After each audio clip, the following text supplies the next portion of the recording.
ഈ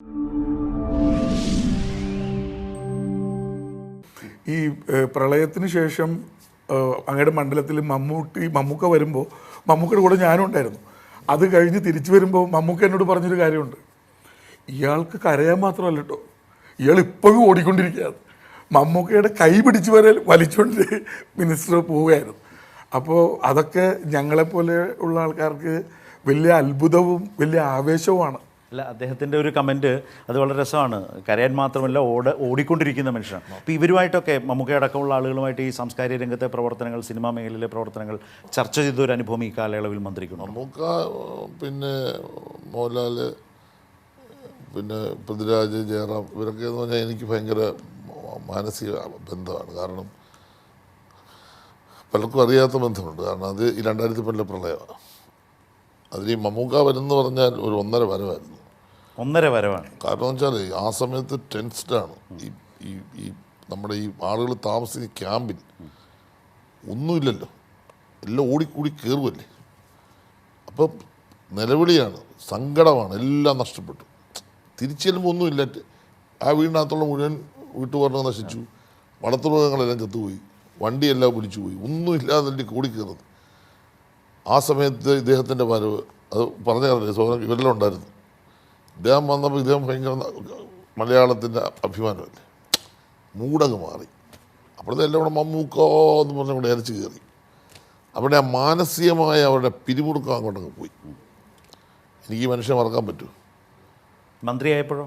മന്ത്രിയായപ്പോൾ അതിനൊക്കെ വലിയ സ്നേഹം, എന്നോട് വലിയ സ്നേഹമാണ്. മന്ത്രിയായപ്പോഴും ആ സ്നേഹമുണ്ട്. അതൊരു ആത്മബന്ധം ഇപ്പോഴും സൂക്ഷിക്കുന്നുണ്ട്. അപ്പോൾ ഏതായാലും എനിക്ക് ജയറാമിനെ പറ്റിയതാണ്. ജയറാം ഈ 2012 ജയറാം വരുന്നത് 3 ലോഡ് ഡ്രസ്സുമായിട്ടാണ്, തുണി. അതേ ഇതുപോലെ തന്നെ വന്നിട്ട് തുണി ഇങ്ങനെ കൊണ്ടുവന്ന് നല്ല തുണി ഇല്ലല്ലോ, ഇട്ട വസ്ത്രങ്ങൾ മാത്രമേ ഉള്ളൂ ഈ ആളുകൾ.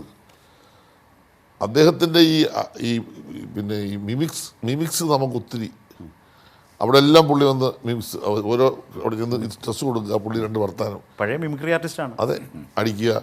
അപ്പോഴത്തെ ആളുകൾക്ക് ഇങ്ങനെ ഇതേ മാത്രമല്ല, ഒരുപാട് മലയാള സിനിമ, പിന്നെ നമ്മുടെ മജീഷ്യൻ, നമ്മുടെ മുതുകാട്, ഇവരെ പോലുള്ള ഒരുപാട് ആളുകൾ വന്ന് കയറി ഈ ക്യാമ്പം കയ്യിലെടുത്തു. പിന്നെ നമ്മുടെ കൊച്ചു ആർട്ടിസ്റ്റുകൾ, അവർ തബലയും ഹാർമോണിയും എല്ലായിട്ട് വന്ന് അവർ ക്യാമ്പിൽ പാട്ടും. അപ്പോൾ ഈ ടെൻഷൻ അങ്ങ് മാറി, ജനത്തിന് ഒരു ആത്മവിശ്വാസമായി. അതെനിക്ക് സത്യം പറഞ്ഞാൽ അന്ന് ചെങ്ങന്നൂരിൽ ആത്മവിശ്വാസം വന്നു. ഇപ്പോൾ ഇതെല്ലാം ഉണ്ട്, എല്ലാവരും ഉണ്ട്. ഈ ആത്മവിശ്വാസം തരാൻ വേണ്ടി ഇവരെ പോലുള്ള ആളുകൾ ചെയ്ത ഒരു പ്രവർത്തനം ഒരുപക്ഷെ വളരെ വലിയൊരു യാദൃച്ഛികതയാവാം. അത് 2020 തുടർഭരണം അല്ല, അതാണ് ഞാൻ പറഞ്ഞത്. അതിൻ്റെ ഇവരോടുള്ള എൻ്റെ ഒരു മാനസിക ബന്ധം അങ്ങ് ഇഴുകിച്ചേർന്നു. മത്സ്യത്തൊഴിലാളികൾ വന്ന് സഹായിച്ചുകൂടി എനിക്ക് അവരോടുള്ള ആത്മബന്ധം ഭയങ്കരമായിട്ട്, സത്യത്തിൽ കൃത്യം 2 വകുപ്പ് കറങ്ങി എൻ്റെ വന്നു. പണ്ട് എന്നോട് ചോദിച്ചു, ഈ വകുപ്പത്ത് അത്ര വലിയ പ്രാധാന്യമുള്ളതൊന്നും അല്ലെന്ന്.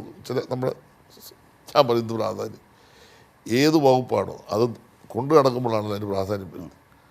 ഈ 5 വർഷം ഫിഷർമാൻ സൊസൈറ്റിയിൽ ഞാൻ 6 മാസം രാജിവെച്ച് പോയ സമയത്താണ് സമരം നടന്നത്. ഒരു സമരവും നടന്നിട്ടില്ല. എതിരാളി ഇല്ലാഞ്ഞിട്ടല്ല, എല്ലാ പ്രശ്നവും കേൾക്കും. ഇവരുടെ മേഖലയിൽ ഇവർ സമരം തുടങ്ങാൻ ഇവർ ആലോചിക്കാഞ്ഞിട്ടല്ല, പ്രഖ്യാപിച്ചിട്ടുണ്ട്.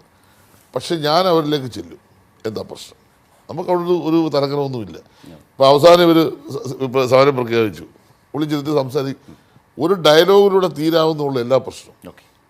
ഈ വിഴിഞ്ഞം പ്രശ്നം തന്നെ 19 പ്രശ്നങ്ങൾ ഞാൻ മന്ത്രിയെ വന്നപ്പോൾ എൻ്റെ മുമ്പ് വന്ന 19 പ്രശ്നം പരിഹരിച്ചു. ഒരു ഡയലോഗിലൂടെ പോയപ്പോൾ ആ പ്രശ്നങ്ങൾ വളരെ സിമ്പിളായിട്ട്.